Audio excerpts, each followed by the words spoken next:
Okay, so here's the Olympic final 100-meter sprint, and I wanted to show this as a sample race. You can see Usain Bolt right here, and we're going to take a look at his form as he goes through his start. He's not necessarily known as a great starter, but he does a nice job here and puts himself in position to where as he finishes out the race he can just take it with his top end speed. As he's coming out of the blocks, first thing that we've talked about as track athletes is your hips above your shoulders and your shoulders directly above your hands over the line. And all of these sprinters are in that position out of their starting blocks, you can see. And you can also look at that drive leg right down there. The leg that's up in the block should be at about a 45-degree angle. Same with that front block, should be at a 45-degree angle. And that's what gives you the correct drive out of the blocks. So as he fires out, here's the biggest thing we've been working on these first couple of days, is getting to this 45-degree angle and full extension from your toes to your nose.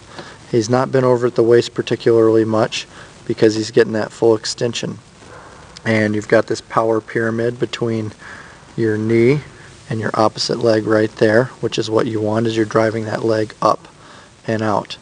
Focus points that we talk about on the start that we're thinking of are throwing your arm opposite the drive leg back as far as you can, right there.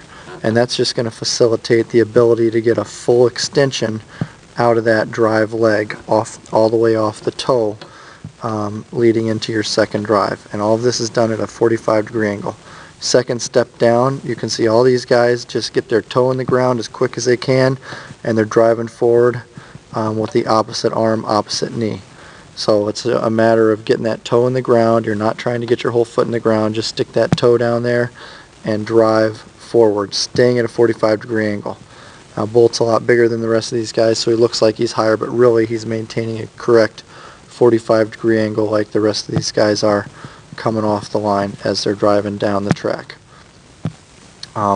So we're about 8, 10, 12, 14 steps in, 16 steps in, and now finally the runners, as they're getting to their top speed, are easing into or gliding into their top high-end sprint form. Okay, top speed sprint form. Here's a maintenance, as you're going to hold this speed as long as you can, and whoever can hold this speed longer than the rest or has a higher end top end speed is going to win the race if you're up at front.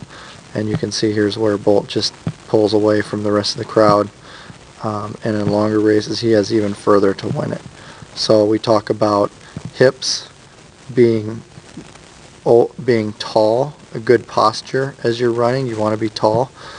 Helping with this posture in this position is to think elbows up and forward. Drive your elbows up and forward, and that will keep your body tall. Alright.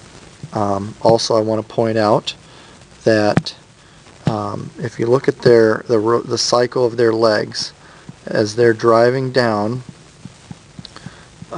they are doing knee step over on every step. So they're driving that opposite leg knee step over, and that's the kind of extension you want to have that's going to help facilitate, if you get that opposite knee step over and good knee drive, alright, you're trying to step over that knee, then you're going to get a good extension.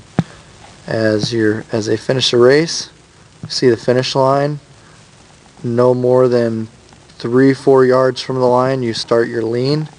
Throw your chest forward, because your chest right here is what marks the finish, and lean through the finish just like that. You can watch all these runners lean through the finish. It's not your foot that crosses the line that matters, it's where your chest crosses the line. So right there he's finished, and then you can see third and fourth place right there. So that's kind of a quick overview of the things in a basic sprint race. It's all the same, 50, 100, 200, even 400 start and finish should look exactly the same. In between the races will look a little bit different as you get a longer distance, but other than that, those are basic sprint mechanics that everyone needs to know as a sprinter.